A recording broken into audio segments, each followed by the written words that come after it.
दुनिया भर में सुन्नी बरेलवी मुसलमानों के केंद्र दरगाह आला हजरत की गलियों का रास्ता तीन पार्टियों की तरफ जा रहा है। आदाब द लीडर हिंदी के लिए वसीम अख्तर। विधानसभा चुनाव से पहले जिस तरह दरगाह आला हजरत से जुड़ी शख्सियत के बयान सामने आ रहे हैं, उसमें वो तीन पार्टियों को समर्थन करते दिखाई दे रही हैं। अगर हम ऑल इंडिया इत्तेहाद मिल्लत काउंसिल के राष्ट्रीय अध्यक्ष मौलाना तौक़ीर रज़ा खां की बात करें तो उन्होंने कांग्रेस की हिमायत का ऐलान पहले कर दिया था। अब आकर उन्होंने कांग्रेस के उम्मीदवारों के लिए प्रचार भी शुरू कर दिया है कि अगर तुम कांग्रेस को जिताओगे तो हम उनसे आंखों में आंखें डालकर बात कर सकेंगे, उनसे ठोकर सीधा ठोकर बात कर सकेंगे, तुम्हारे मामला की बात की जा सकेगी, अपनी शराइत पे उनसे मामला तय किए जा सकेंगे।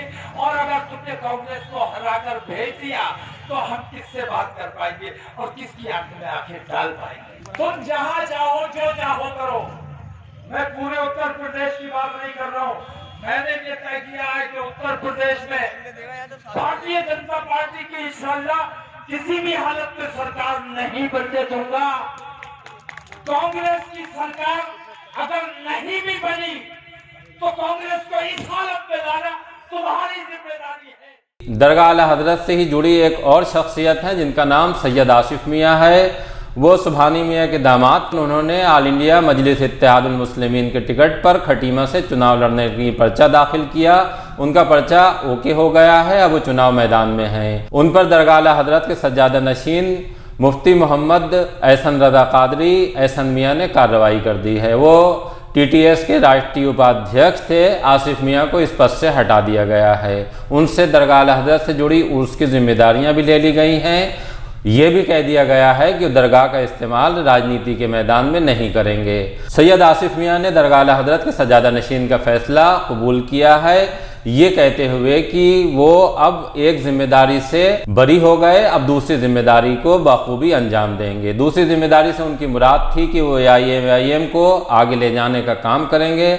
उन्होंने जिस तरह से बैरिस्टर असदुद्दीन ओवैसी की तारीफ की है, उससे ये साफ हो गया है कि आने वाले वक्त में वो AIM के मजबूत सिपाही के तौर पर काम करेंगे और असदुद्दीन ओवैसी को वो लीडर पूरी तरह से मान चुके हैं। उनका ये भी कहना है कि मुसलमानों को भी अपने एक ही लीडर को मानना चाहिए, वो लीडर हैं उनके असदुद्दीन ओवैसी। मैं ये अपनी कौम से कहना चाहता हूँ, तुम हो कहाँ? कब तक पूज बने फिरते रहोगे?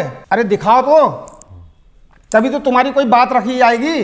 तबर्रुक की तरह सब तरफ बढ़ जाते हैं, कुछ बीजेपी को वोट डाल देते हैं, कुछ कांग्रेस को डाल देते हैं, कुछ वोट खराब कर लेते हैं। अरे जब तुम्हारी अपनी पार्टी है, ऑलरेडी तुम्हारी पार्टी बनी हुई है बैरिस्टर असदुद्दीन ओवैसी साहब की, उसमें डाल दो। कम से कम एक बार अपनी विनिंग बोर्ड हो, तुम विनर पार्टी है तुम्हारी। कब तक ये मतलब कि बेफजूल की हरकतें करते रहोगे? ओवैसी साहब का मुझे अखलाक अच्छा लगा, एक साधारण व्यक्ति लगे वो मुझे। अरे वो तो नेमत है, 20 साल तक कोई ऐसा नेता पैदा नहीं होगा पढ़ा लिखा मुस्लिमों में। कब तक ऐसे अपना बोर्ड बर्बाद करते फिरोगे तुम? बैरिस्टर असदुद्दीन ओवैसी से मुझे अच्छा आदमी लगा ही नहीं। बाअखलाक, पढ़ा लिखा हो तो लाओ, आओ बात करो, कहाँ हो? अगर हम दरगाह से जुड़ी तीसरी शख्सियत की बात करें तो वो मौलाना अदनान रज़ा खां कादरी हैं। अदनान रज़ा खां अपना एक सामाजिक संगठन चलाते हैं जिसका नाम है ऑल इंडिया रज़ा एक्शन कमेटी। रज़ा एक्शन कमेटी ने समाजवादी पार्टी को हिमायत का ऐलान किया है।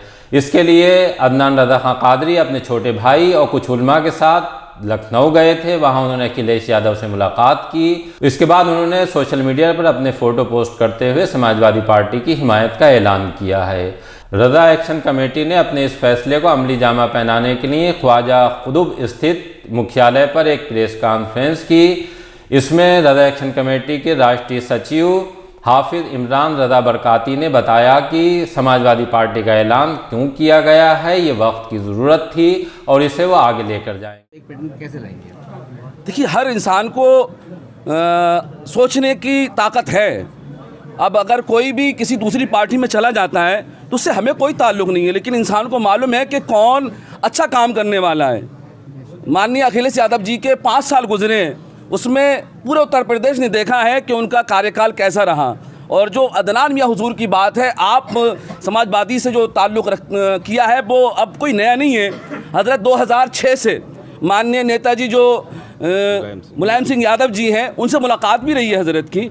कभी ख़यालात ऐसे नहीं आए हैं जो मुसलमानों के ख़िलाफ़ हुए हों या किसी और के ख़िलाफ़ हुए हों या किसानों के ख़िलाफ़ हुए हों या उनका भुगतान ना किया गया हो गन्ने का। उन्होंने हर कदम पे सराहना की है। इसी वजह से हुजूर अदनान मियां साहब ने समाजवादी को जो है समर्थन दिया। लेकिन एक सवाल के जवाब में उन्होंने आसिफ मियां के लिए भी टिप्पणी की है। उनका कहना है कि उनका ये फैसला ठीक नहीं था। इस वक्त की ज़रूरत यह है कि समाजवादी पार्टी को मजबूत किया जाए। अभी संविधान में सबको हक है, कोई भी किसी से चुनाव लड़ सकता है, लेकिन हमारा जो एक पैगाम है वो पैगाम तो यही है कि जो सामने दिख रहा है हमें उसी से ताल्लुक़ रखना है। अगर कोई किसी दूसरी तंजीम से ताल्लुक़ रखता है तो ये चीज़ अच्छी नहीं है। वो उनका अपना जहन है, वो अपने जहन के मालिक हैं, वो उसको इख्तियार कर सकते हैं, लेकिन हमें जो हुजूर अदनान मियां साहब ने हुक्म दिया हम उसका पालन करेंगे। मौलाना भी कांग्रेस के हक में इसी तरह की बातें कर रहे हैं। जाहिर सी बात है कि जिस तरह चुनाव से पहले दरगाह की शख्सियत सियासी पार्टी की हिमायत के सवाल पर बटी दिखाई दे रही हैं, उससे थोड़ा आवाम के बीच भी कन्फ्यूज़न पैदा हुआ है। लेकिन जिस तरह का माहौल है उसमें साफ दिखाई दे रहा है कि मुसलमानों का सवाल है तो उनमें कुछ अलग ही चल रहा है। ये अलग क्या होगा, इसका फैसला किस तरह से सामने आएगा, ये 10 मार्च को साफ होगा।